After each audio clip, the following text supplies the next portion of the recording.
ভালো না, এই কাজটা ঠিক না।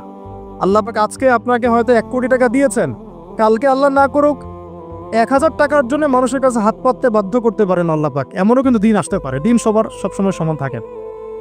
আজকে আপনার কাছে 1 কোটি টাকা আছে, কিছু মনে হচ্ছে না। কালকে কে জানে, আল্লাহ না করুক, যে 1000 টাকা কারো কাছে চাইতে হচ্ছে, 1000 টাকার জন্য ঠকে গেছেন, হতে পারে না? রিজিককে মানুষ তাজিম না করলে রিজিক দূরে চলে যায়। দুটো বিষয় খেয়াল রাখবেন, দুটো বিষয়। এক হচ্ছে মাঝে মাঝে মনের মধ্যে কিছু আমল করার ইচ্ছা আসে না?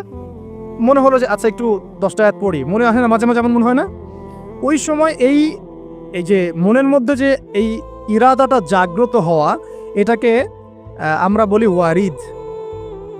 অন্য ভাষায় আপনি বলতে পারেন মেহমান। কি বলতে পারেন?